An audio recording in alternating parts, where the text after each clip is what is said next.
los que están diseñados en la norma prevén la participación ciudadana como un elemento para que funcione.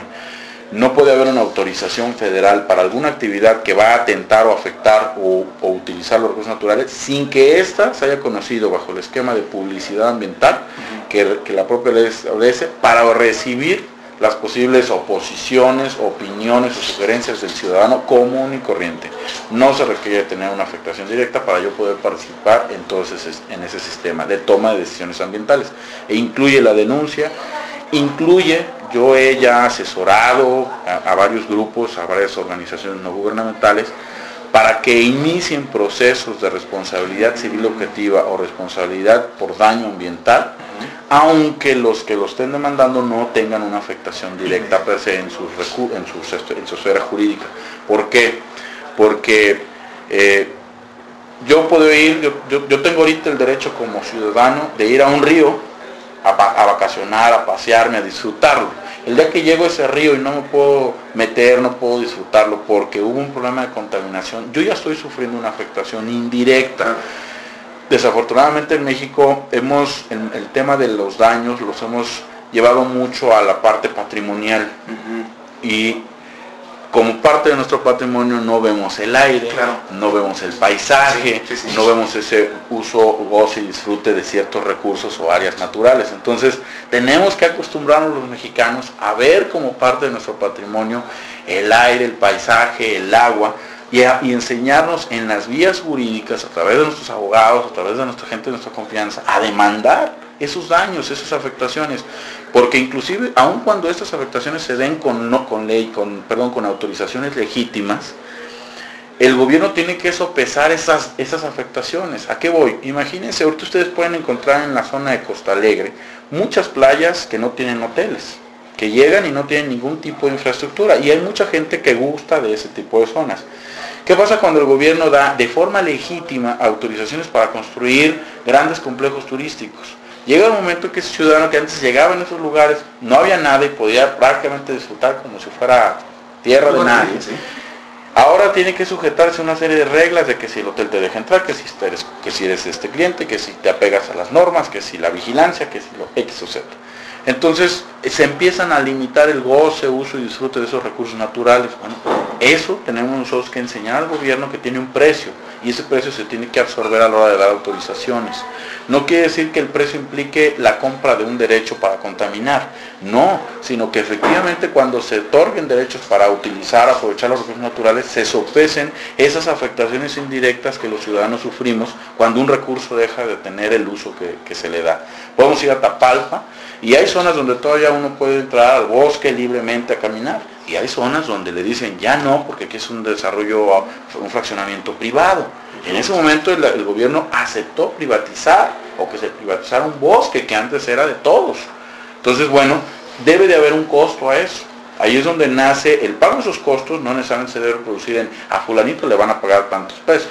No, es donde viene la contraprestación de poner áreas de protección, áreas naturales protegidas de uso público, que si bien acá está el fraccionamiento fulano de tal, de uso privado, acá está el área natural protegida, también mantiene un macizo boscoso y al que yo puedo tener acceso. Es un poco la contraprestación. Sí, lo que pasa es que ya no te irías contra el acto consumado. ¿Cuál sería el acto consumado? La construcción del desarrollo, por ejemplo, ¿no? Ya está construido, pues ya está consumado. No, aquí te irías más bien contra las consecuencias de operación del desarrollo.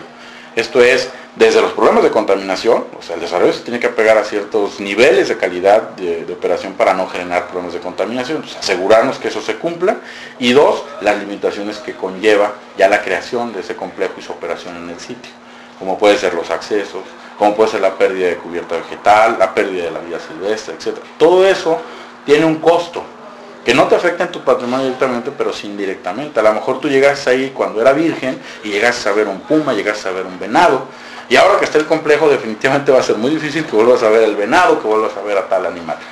Eso conlleva un costo. Bueno, tú como ciudadano, ¿cómo pides que se reditúe?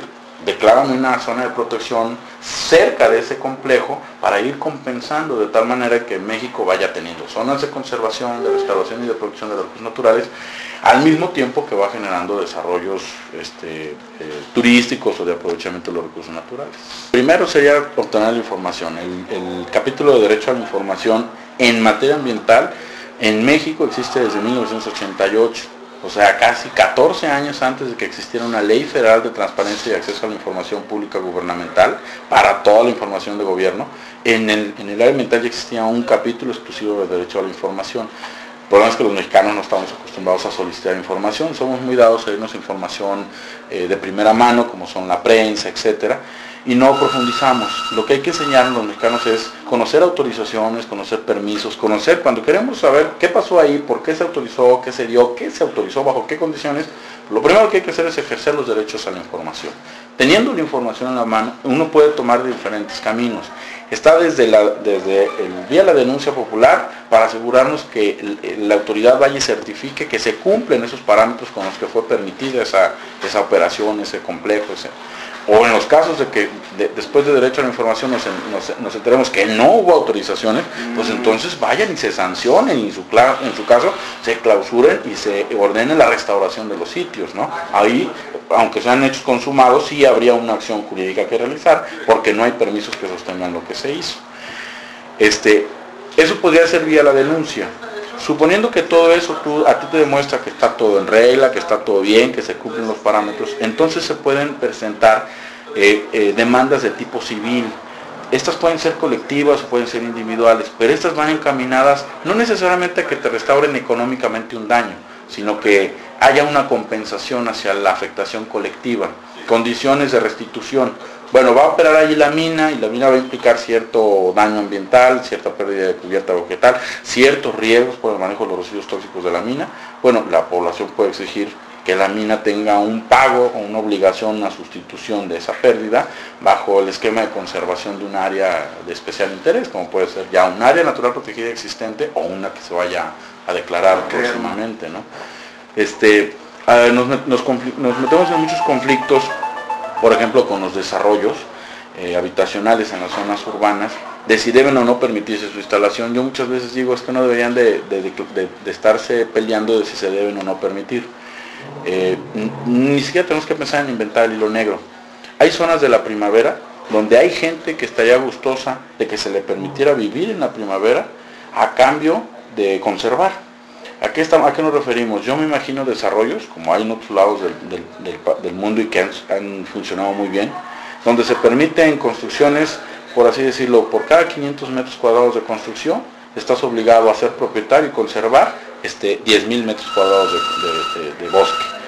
No se te permiten muros, no se te permiten rejas, no se te permite ningún tipo de subdivisión. La vida silvestre anda como en su casa y tú te enseñas a convivir. De hecho, la gente busca eso y es gente que paga por eso. Hay parques nacionales en los Estados Unidos donde el suelo es el más caro de habitación, pero es gente que quiere vivir ahí.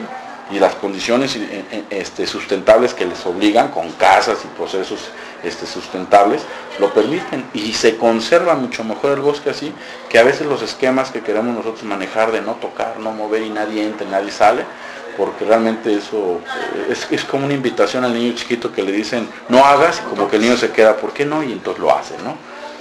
Las áreas naturales no debían de verse como algo donde no podemos hacer, sino más bien cómo poderlo hacer inteligentemente sin afectar el área natural.